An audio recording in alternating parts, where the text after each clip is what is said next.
আসলে একদিনও যদি ওকে ধরে পেতাম।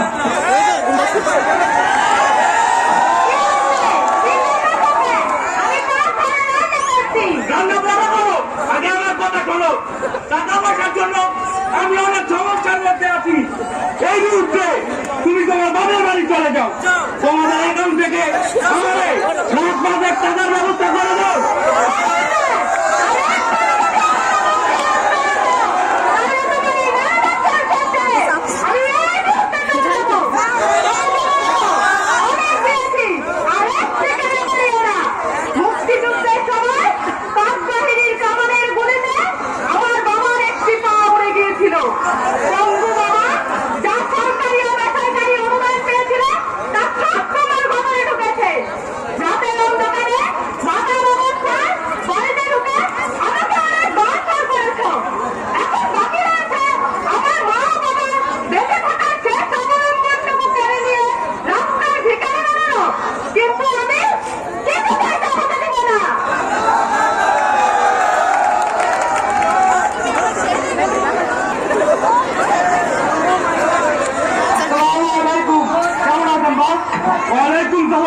তুমি কেমন আছো?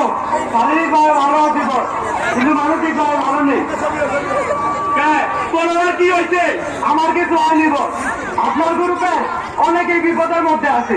গাড়িটা গেল ও কুট্টি রাজু এনসিসির ওই আবাস পুলিশের হাতে ধরা পড়েছে।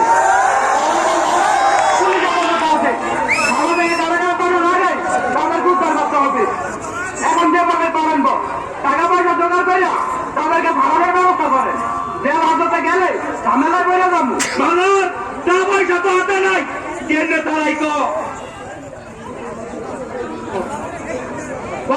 আপনারা কাজ করেন, তাদের দিয়া আপনার শ্বশুর বাড়ি থেকে কিছু টাকা পয়সা জোগাড় করেন।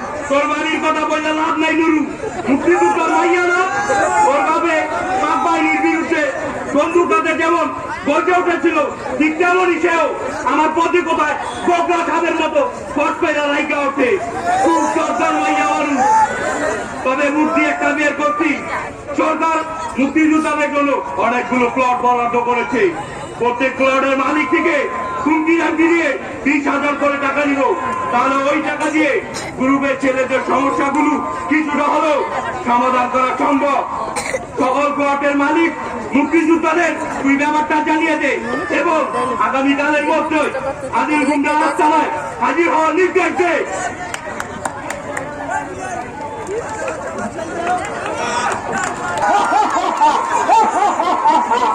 আমি বঙ্গবন্ধু বাংলাদেশ থেকে রাজাকারদের তাড়াবো। আমি বঙ্গবন্ধু বাংলাদেশ থেকে আর মাদাকে দৌড়াবো।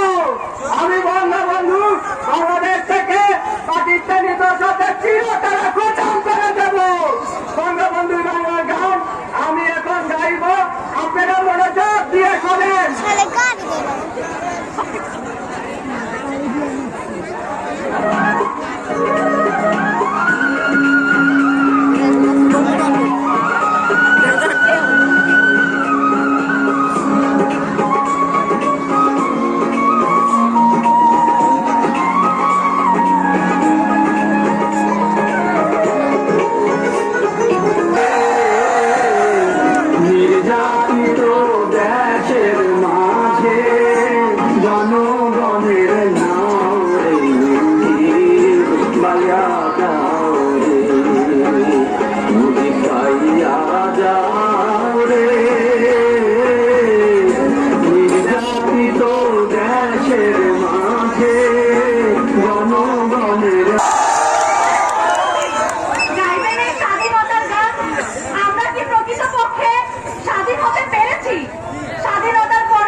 এসো খেতে এসো, সারাদিন খাওনি।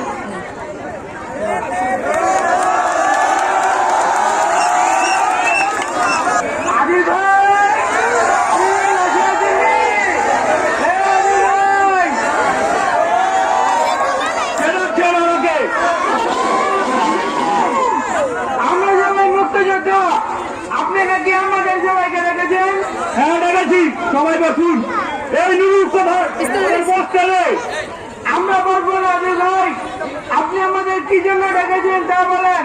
দক্ষিণ পাড়ায় সরকার তোমাদের জন্য যে বরাদ্দ করেছে সেগুলো তোমরা আমার কারণে পেয়েছো। আমাকে এক সপ্তাহের মধ্যে প্রতি প্লটের জন্য 20,000 করে টাকা দিতে হবে। যদি কোনো প্লটের মালিক এ ব্যাপারে তার বাহানা করেন কিংবা থানা পুলিশ করার চেষ্টা করেন তাহলে এই পিস্তলের গুলিতে তার মাথার গুলিটা আমি উড়িয়ে দেব। আদিল গুন্ডার সাথে বেয়াদবি করে কেউ পার পাবে না, এ কথাটা জেনে রাখুন। টাকা আমরা সময় দিব, কিন্তু আমাদের 2 মাস সময় দিতে হবে। 2 মাস না, তোমাদের সবাইকে আমি 10 দিন সময় দিলাম। 10 দিনের মধ্যে সকল প্লটের টাকা আমার আস্তানায় পৌঁছে দিতে হবে, এটাই আমার শেষ কথা।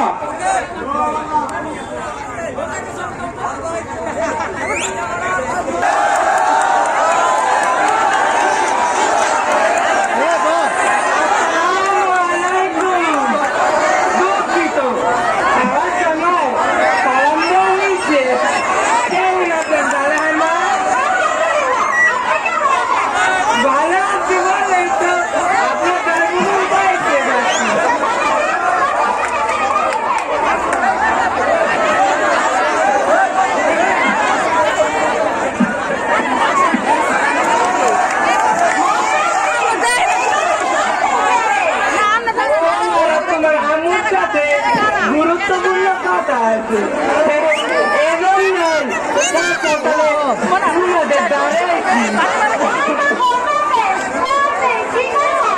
তোমার ছোট বোন মালেকা বিদ্যালয়ে যাওয়ার সবসময় খুবই অসুবিধা হয়।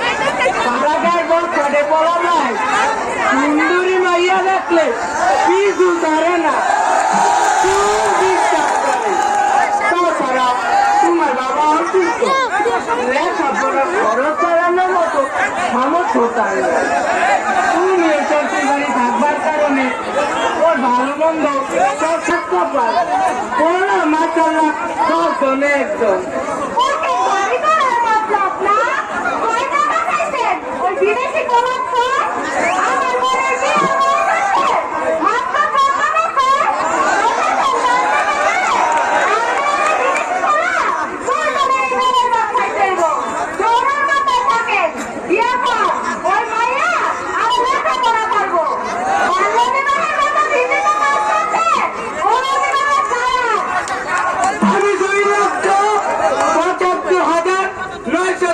সম্বন্ধ করাইছি, একটা থাকলে আরো 2 লক্ষ সম্বন্ধ করাইব।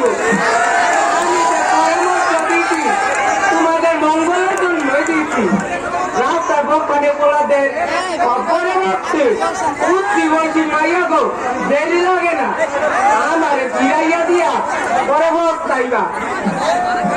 আর চিন্তা ভাবনা কইরা জানাইও।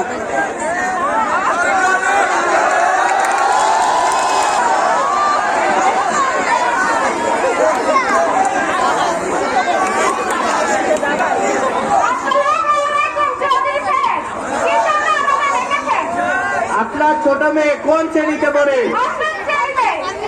আপনারা আমার এলাকায় বসবাস করেন, আপনাদের ভালো মন্দ দেখার দায়িত্ব আমারই। যে কোনো বিপদ আপদ হলে আমার কাছে চলে আসেন, আমিও আপনাদের উপকার করার জন্য সাধ্যমতো চেষ্টা করি। আমি লোকমুখে শুনতে পেলাম আপনার ছোট মেয়ের বিয়ের প্রস্তাব নিয়ে আপনার বাড়িতে ঘটক পাঠিয়েছিল, আপনি মানা করে দিয়েছেন। এতে বরপক্ষের লোকজন আপনার প্রতি ক্ষিপ্ত হয়ে আপনার মেয়েকে রাস্তা থেকে উঠিয়ে নেওয়ার মনস্থির করেছে। এতে আপনারও আমার মান সম্মান ধুলোর সাথে মিশে যাবে। তাই আপনারা এই বিয়ের প্রস্তাবে রাজি হয়ে যান। বরপক্ষ আপনার মেয়েকে বিয়ে করে পড়াশোনার সুযোগ দেবে।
কঠোর আইন প্রয়োগ করতে বাধ্য হয়। বাংলাদেশের শিকার না হয়, প্রতিটা মেয়েকে শিক্ষার অধিকার দিতে হবে। চল আমরা সবাই এখন থানায় গিয়ে লিখিত অভিযোগ দায়ের করি।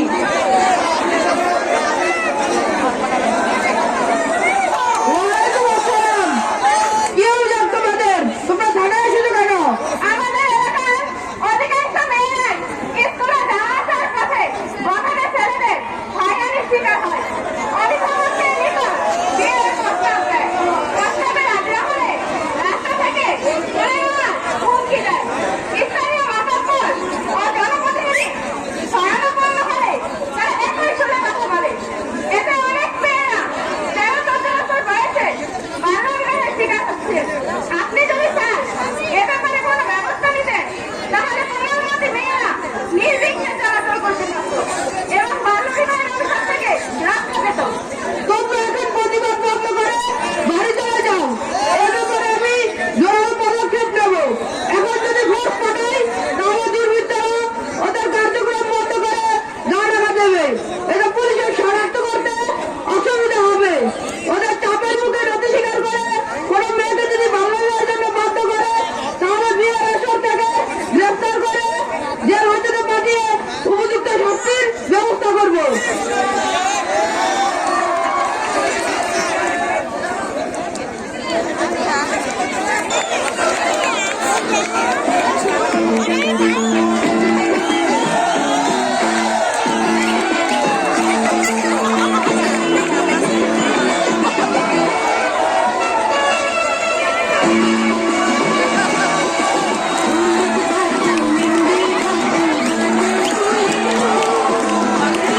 শান্তি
পর খাওয়া দাওয়ার ব্যবস্থা জানি তার সবাই এদিকে আছে বিয়েটা ছেড়ে দেয় উকিল বাবু কে হবেন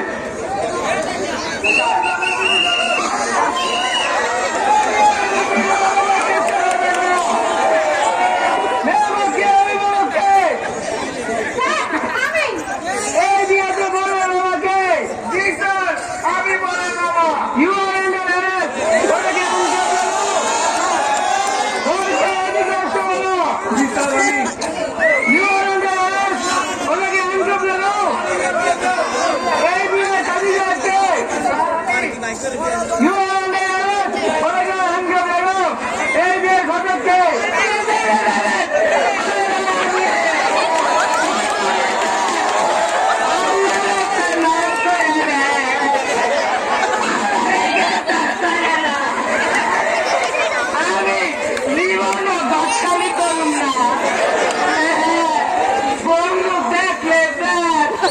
আমার রিটার্ন